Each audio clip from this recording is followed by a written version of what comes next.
The Great Hall of Nexus Prime was the largest structure ever built by any species in the known galaxy. Its walls were made of black stone that seemed to eat light. Its ceiling stretched so high that clouds sometimes formed inside it. And at its center, 12 massive chairs floated in a perfect circle, each one holding the representative of a powerful species. This was the Galactic Council. For 100,000 years, they had ruled the stars. They decided which species would live and which would die. They controlled trade, war, and peace. Their word was law, and no one had ever challenged them successfully. Today, they were discussing humanity. High Arbiter Velkath of the Sithrani sat in the tallest chair. His body was long and thin, covered in silver scales that reflected the dim light. His eyes were completely black, and when he spoke, his voice echoed through the hall like thunder. "The vote is complete," he announced. "All 12 species have agreed. Humanity is now classified as a Class 7 existential contaminant. The sentence is total extinction." Around the circle, the other representatives nodded their approval. The Vorn, massive creatures made of living stone, rumbled their agreement. The ethereals, beings of pure energy, flickered brightly. The insect-like cricks clicked their mandibles in satisfaction. They had been watching humanity for 200 years, ever since the small species had discovered faster-than-light travel. At first, the council had been amused.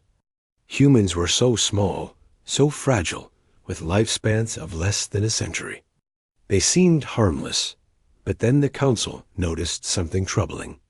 Humans did not behave like other young species. They did not accept their place at the bottom of the galactic order. They refused to pay tribute to older civilizations. They built colonies without permission. They made alliances with species that the council considered beneath notice. Worst of all, they adapted.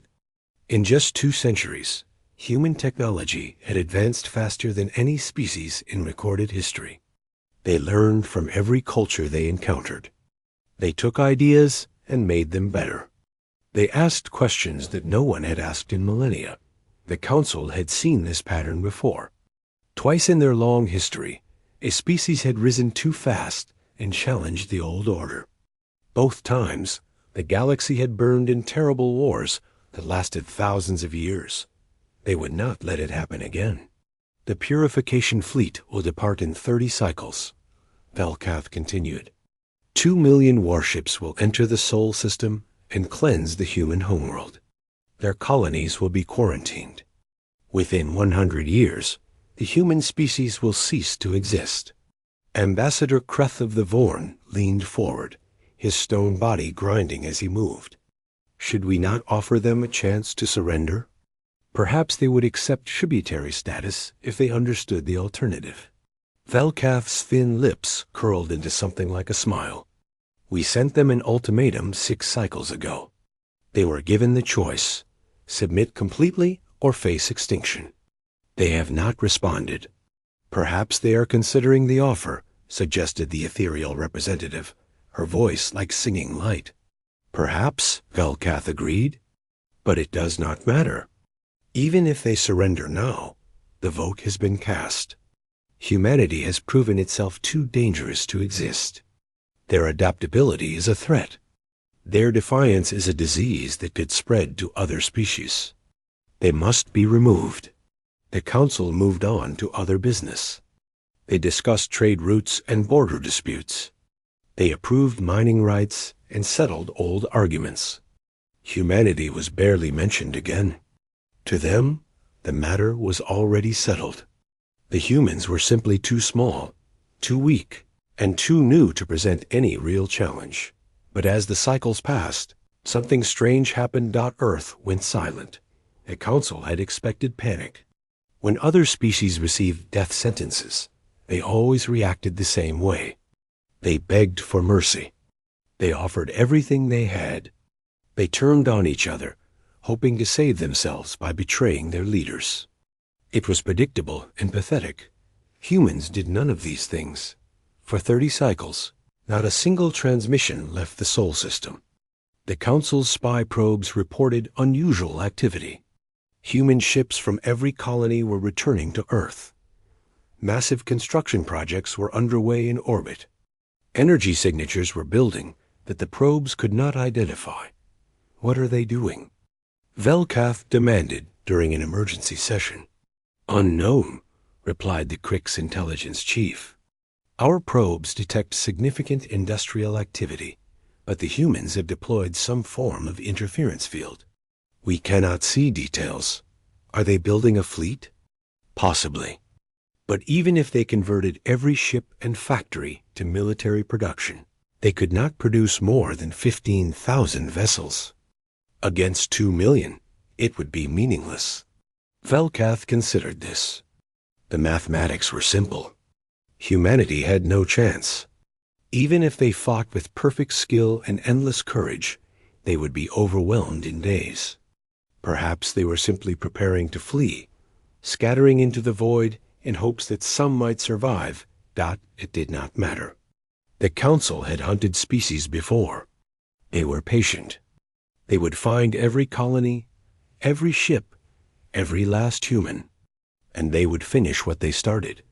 Then, on the 31st cycle, the message came. It arrived during a routine session, broadcast on every frequency simultaneously. Every screen in the Great Hall flickered and changed. Every representative stopped speaking and stared. A human female appeared before them.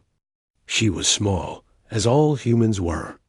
Her hair was gray, her face lined with age. She wore a simple military uniform with symbols the Council did not recognize. Her eyes were dark and steady, showing no fear at all. Behind her, through a viewport, the Council could see Earth, blue oceans, green continents, white clouds, a world that would soon be burning glass. This is Admiral Yuki Tanaka of the United Earth Command, the human said. Her voice was calm, almost gentle. I am responding to your ultimatum. Velkath leaned forward. Finally, the begging would begin. Finally, humanity would show its true nature and crawl before the power of the Council. But the Admiral did not beg. She smiled. It was a small smile, tired and sad, but there was something in it that made Velkath's scales prickle with sudden cold. You have given us a choice, Admiral Tanaka continued. Submit or die.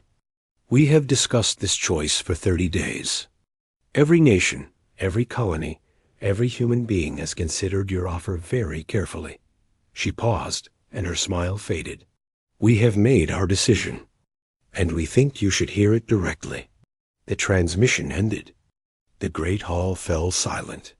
The 12 most powerful beings in the galaxy sat frozen, waiting for the rest of the message.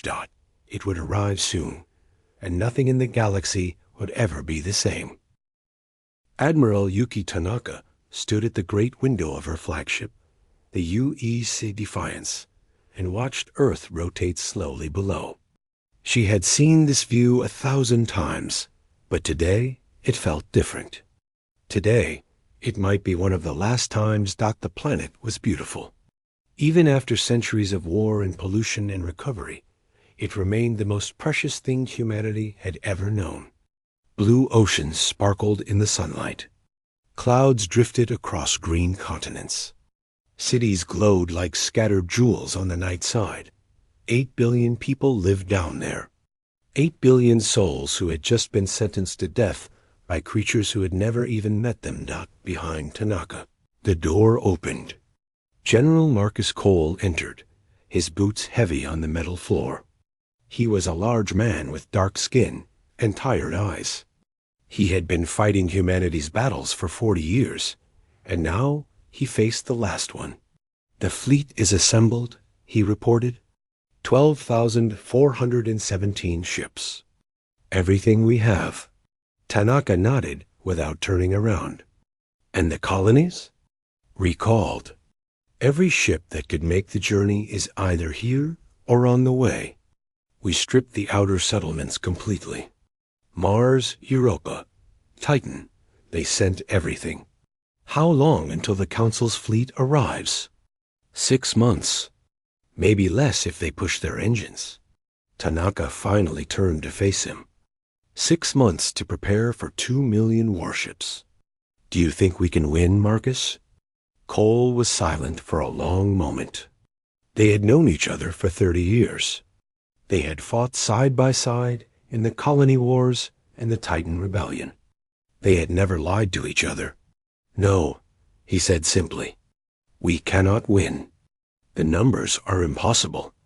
Even if every human pilot becomes a hero, even if every ship takes 10 enemies with it, we will still lose. They will reach Earth. They will burn it. I know, Tanaka said. I have known since the Council made their announcement. We all have. But that is not really the question, is it? Cole understood. The question was not whether they could win. The question was how they would lose. Would they surrender and let their species die on its knees? Would they scatter and run, becoming refugees hunted across the galaxy? Or would they stand and fight, knowing they would fall, but making sure the galaxy never forgot the price of attacking humanity? The people have decided, Cole said. Every nation voted. Every colony sent their response. It was almost unanimous. Almost? A few 100,000 wanted to surrender. They thought maybe the Council would show mercy. Tanaka shook her head. The Council does not know what mercy means. I have studied their history. When they decide a species must die, that species dies. They have done it 11 times before. There are no survivors. No exceptions. Then we fight. Then we fight. They stood in silence for a moment, looking at the fleet that hung in space around them. Battleships and carriers. Destroyers and frigates. Cargo ships converted into missile platforms. Mining vessels with their drills replaced by weapons. It was everything humanity had gathered in one place for one final purpose. It was not enough. But it was something. Tell me about Project Prometheus, Tanaka said. Cole pulled out a data pad and handed it to her. It is almost ready. The engineers say 3 more months of construction. We stripped the cores from Jupiter, Saturn, and Neptune to power it. The energy requirements are insane. It can only fire once. Tanaka studied the specifications. Project Prometheus was humanity's last hope, not for survival, but for meaning. It was a weapon of a scale never before attempted. A beam that could crack planets and vaporize fleets. It would not save Earth, but it would make the Council pay a price they had never imagined. One shot, she murmured. We will have to make it count. The targeting will be critical. If we fire too early, they will scatter. Too late, and they will already be bombarding Earth. I will handle the timing personally. This is not something I will delegate. Cole nodded. He trusted her completely. Everyone did. Yuki Tanaka had never lost a battle in her entire career. She had fought pirates and rebels and alien raiders. She had protected humanity's expansion into the stars with brilliant tactics and iron will, but this battle could not be won. She knew it. He knew it. Everyone knew it. There is something else, Cole said carefully. The colony ships. Tanaka's expression softened. Yes, how many? 212. Hidden in the outer system, disguised as asteroids. Each one carries 50,000 people, mostly children and young families. They have enough supplies for a journey of 10,000 years. And their destination? Andromeda. The Council cannot follow them there. By the time they arrive, they will be beyond any pursuit. Humanity will survive. Just not here. Tanaka felt tears forming in her eyes, but she blinked them away. There was no time for crying. There was too much work to do. Those children will grow up without Earth, she said quietly. They will only have stories.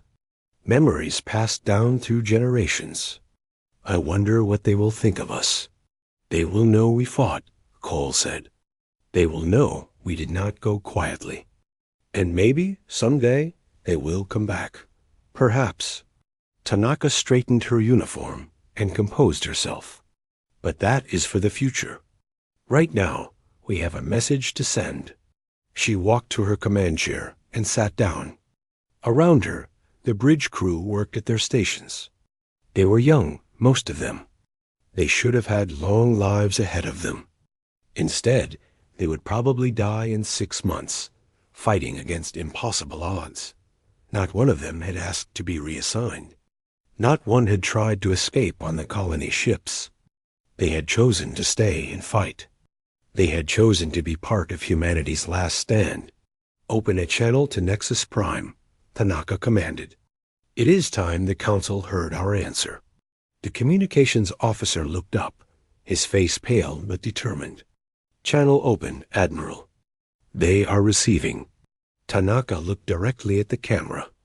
Somewhere, across thousands of light years, the rulers of the galaxy were watching. They expected tears. They expected surrender. They expected the pathetic collapse of a doomed species. They were about to be disappointed. This is Admiral Yuki Tanaka of the United Earth Command, she began. I am responding to your ultimatum. She took a deep breath and let humanity speak through her. The galaxy was about to learn what humans did when they had nothing left to lose. The transmission reached every corner of the galaxy at the same moment. It played on screens in the Great Hall of Nexus Prime, where the Council sat in their floating chairs. It appeared on military vessels patrolling distant borders. It flickered to life in the homes of 1 trillion beings across 10,000 worlds. Everyone stopped what they were doing and watched. Admiral Yuki Tanaka looked into the camera with steady eyes. Behind her, Earth filled the viewport like a blue and green jewel. Her voice was calm and clear. To the Galactic Council, you have sentenced our world to death. You have declared 8 billion people to be a disease that must be wiped out. You have decided that humanity is too dangerous to exist. She paused, letting the words sink in. You call us violent. You are right. We have fought wars since the beginning of our history. We have killed each other over land and resources and ideas. We have done terrible things to our own kind. We do not deny this. It is part of what we are. But violence is not all we are. We are also the species that created music and art and poetry. We are the species that cured diseases and fed the hungry and reached for the stars. We are the species that looks at the universe and asks why, instead of simply accepting what we see. We are flawed, yes, but we are also beautiful. High Arbiter Velkath leaned forward in his chair, his black eyes fixed on the screen. Around him, the other council members watched in silence. This was not what they had expected. Where were the tears? Where was the begging? Tanaka continued. You call us dangerous because we adapt, because we learn too fast, because we refuse to accept our place at the bottom of your order. You see a species that will not bow, and you are afraid. You should be. The words hung in the air. On 1,000 worlds, beings who had lived under the Council's rule for millennia felt something strange stirring in their hearts, something they had forgotten long ago, something that felt like hope. We know your fleet is coming, Tanaka said. 2 million ships, the greatest military force ever assembled in the history of the galaxy. Against our 12,000, against our one small world. We have done the mathematics. We know we cannot win. We know that in 6 months, your ships will enter our system and destroy everything we have built. We know that you will burn our cities and poison our oceans and turn our planet into lifeless glass. We know all of this, and we have made our choice anyway. She stood up from her chair and stepped closer to the camera. Her face filled the screen. We choose to fight. In the Great Hall, Ambassador Kreth of the Vorn made a sound of disbelief. They are insane, he rumbled. They cannot hope to... Silence, Vilkoth hissed. Let her speak. Tanaka's voice grew harder. You think we are fighting to win. We are not. We are fighting to teach. We are fighting to show every species in this galaxy what happens when you come for humanity. Your fleet will enter soul space, and your fleet will bleed. Not all of them. We are not foolish enough to believe we can destroy 2 million ships. But enough. Enough to hurt. Enough to leave scars that will never heal. Enough that every civilization in existence will know the price of threatening Earth. You want to make an example of us? Fine. We will make an example of you. We will show the galaxy that the Council can be hurt. We will prove that your power is not absolute. We will plant a seed of doubt that will grow for 10,000 years. She smiled then, and it was not a friendly smile. It was the smile of someone who had nothing left to lose. And here is the truth you do not want to hear. You have already lost. Velkath felt his scales prickle with cold. Around the circle, the other representatives shifted uneasily. You wanted to end humanity quickly and quietly, Tanaka continued. You wanted to erase us from history before we became a threat. But you waited too long. While you debated and voted and patted yourselves on the back, we were working. We have sent our children into the dark. 200 ships, hidden and silent, carrying the future of our species to a place you can never reach. They will travel for 10,000 years. They will reach galaxies beyond your maps. And when they arrive, they will build new worlds. They will remember Earth. They will remember what you did, and they will grow strong. You cannot stop them. They are already gone. By the time your fleet reaches Sol, our children will be light years away, moving faster every day. You can burn Earth to ash, but humanity will survive. Not here, not now, but somewhere, somewhen, and they will come back. The council chamber had gone completely silent. Even the ethereals had stopped flickering.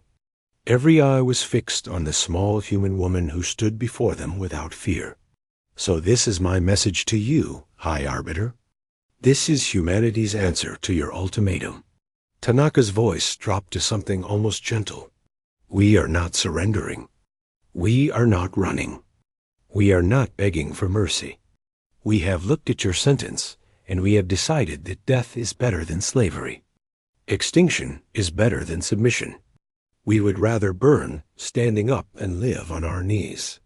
You have taken everything from us. Our future, our safety, our hope for peace.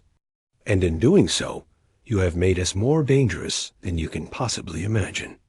A species with nothing to lose is a terrible thing. We have no reason to hold back. No reason to play nice.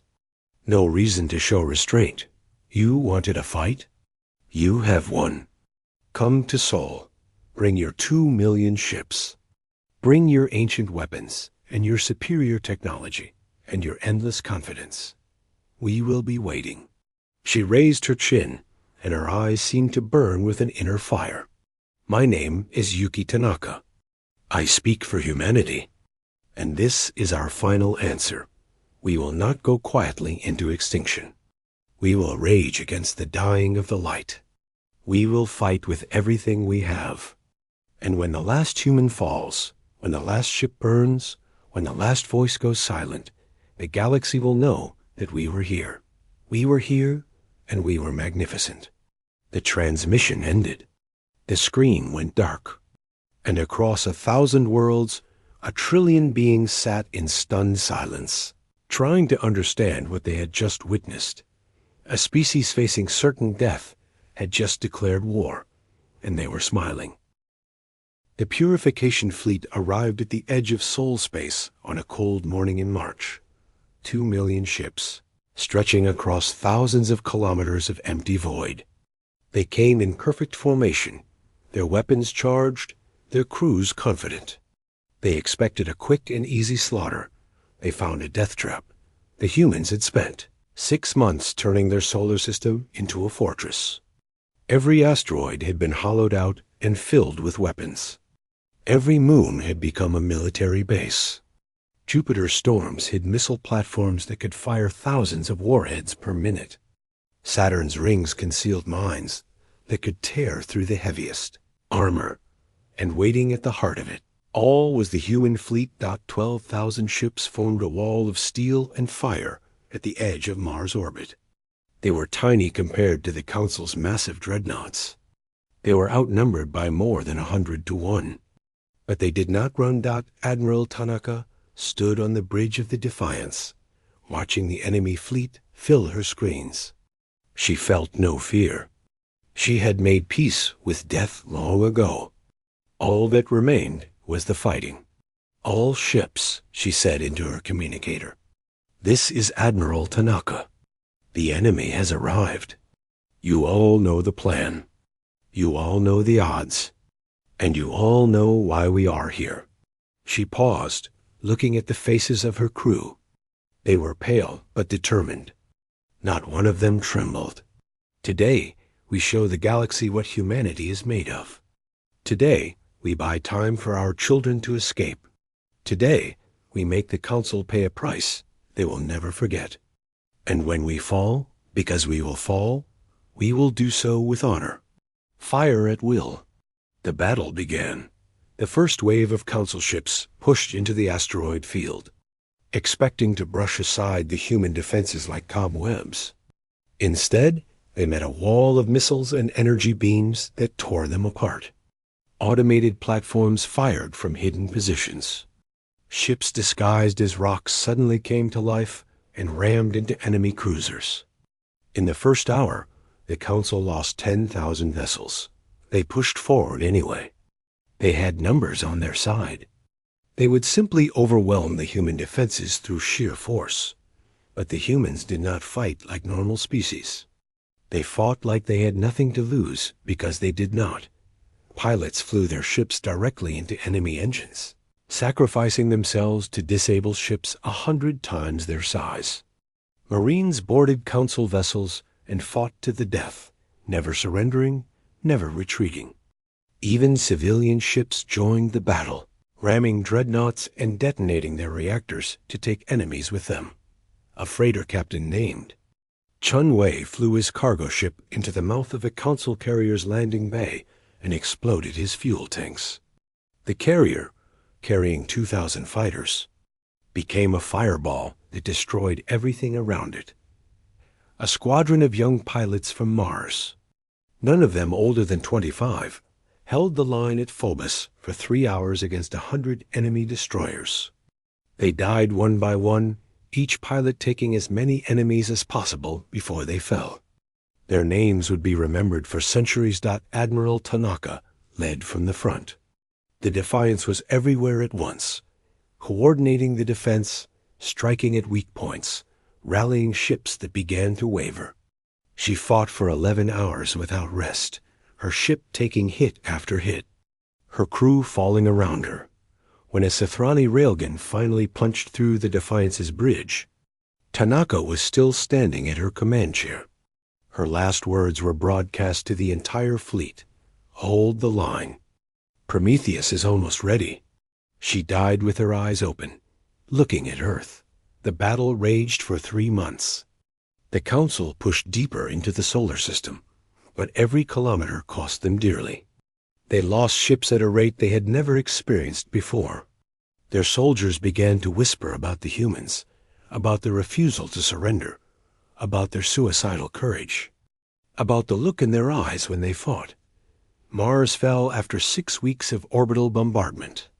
The ground forces held their positions until the very end, broadcasting defiant messages as fire rained from the sky.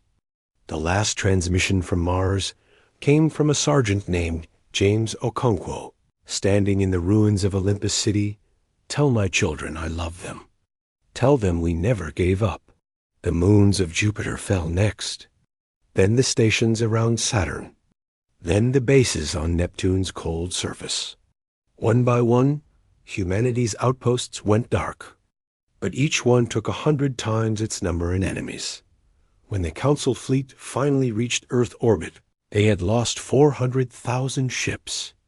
Nearly a quarter of their force had been destroyed by a species they had dismissed as insignificant. And then they saw it. Hanging in orbit above Earth, a single massive structure waited for them. It was kilometers long, covered in cables and generators, humming with enough power to light a star. Project Prometheus. High Arbiter Velkath, watching from his new flagship after his first was destroyed, felt something he had not felt in 10,000 years. Fear. "Destroy that weapon," he commanded. "All ships, focus fire on that structure immediately." But it was too late. Prometheus fired. The beam was brighter than the sun. It cut through space like the finger of an angry god, slicing through the heart of the Council fleet. Ships vaporized instantly. Dreadnoughts became dust. In a single blinding moment, 800,000 vessels ceased to exist, including Velkath's flagship, the Council's greatest fleet. Reduced by half in the span of a heartbeat. Prometheus went dark, its single shot spent. Its purpose was complete, and then, across the solar system, every remaining human ship activated their self-destruct sequences simultaneously. They would not be captured. They would not give the Council the satisfaction of taking prisoners. They died on their terms. When the light faded, the Council fleet hung in stunned silence around a planet that still glowed blue and green below them. They had expected victory. They had expected the complete destruction of a weak and primitive species. Instead, they had lost over 1 million ships. Their High Arbiter was dead. Their confidence was shattered. Earth still turned. Its people still lived. But the fleet that had come to destroy them would never recover from what it had cost. The humans had lost the battle, but they had won something far more important. They had won a legend. 1 year after the Battle of Sol, the Galactic Council met again in the Great Hall of Nexus Prime. But everything had changed. The 12 floating chairs still formed their perfect circle. The black walls still ate the light. But the air felt different now. Heavy, haunted. The species that had ruled the galaxy for 100,000 years no longer felt invincible. They felt afraid. The new High Arbiter was a Sithrani named Kethvul. He was younger than Velkath had been, with scales that were still bright silver instead of dull gray. He had been a minor official before the war. Now he sat in the highest chair, trying to hold together an empire that was beginning to crack. "The rebellion on Vorax 7 has been contained," he reported. "But we lost 30,000 soldiers. The natives were using human tactics." Ambassador Kreth of the Vorn shifted his massive stone body. "Human tactics? How is that possible? The humans are dead." "Not dead," Kethvul corrected. "Defeated. There is a difference. Their fleet was destroyed. Their major cities were bombarded. Millions died. But Earth still exists. Its population survived. They live in the ruins, rebuilding what they can. Then we should finish the job," the Krix representative clicked. "Send another fleet. Glass the entire planet. Leave nothing alive. With what fleet?" Kethvul asked bitterly. "We lost over 1 million ships at Sol. Our military is scattered across the galaxy trying to maintain order. And if we send another force to Earth, what message does that send? That we need 2 attempts to defeat a species that barely had spaceflight?" Silence fell over the chamber. The truth was something none of them wanted to say aloud. They had won the battle, but they had lost something far more important. They had lost their reputation. For 100,000 years, the Council had ruled through fear. Species obeyed because they believed resistance was impossible. No one challenged the Council because no one believed they could survive it. Humanity had changed that. The story had spread across the galaxy faster than any fleet could travel. A small species, facing impossible odds, had stood against the Council and made them bleed. They had destroyed a quarter of the greatest military force ever assembled. They had killed a High Arbiter. They had proven that the Council could be hurt, and now everyone knew it. On a dozen worlds, rebellions had sparked. Species that had been loyal for millennia suddenly found their courage. They whispered the name Tanaka like a prayer. They painted human symbols on their walls. They told their children stories about the small, fragile creatures who had refused to bow. "There is more news," Kethval said reluctantly. "Our long-range sensors have detected signals in the void between galaxies. Human signals." Every representative in the chamber went still. "The colony ships," Kreth rumbled. "They survived. They are beyond our reach, traveling faster than we can follow. Our scientists estimate they will reach the Andromeda Galaxy in approximately 10,000 years. And when they arrive?" Kethval did not answer. He did not need to. Everyone understood what it meant. Somewhere in the distant future, humanity would rise again. They would build new worlds. They would remember what happened to Earth, and eventually they would return. The Council had not destroyed humanity. They had only planted the seeds of their own future destruction. 100,000 light-years away, on a frozen world at the edge of known space, life was beginning again. The colony ship New Dawn had landed 6 months ago. Its 50,000 passengers had emerged into a harsh winter landscape, endless snow, bitter cold, skies that never seemed to clear. They had nothing but the supplies they carried and the knowledge in their heads. They had everything they needed. Maya Chun stood at the edge of the settlement, watching workers build the first permanent structures.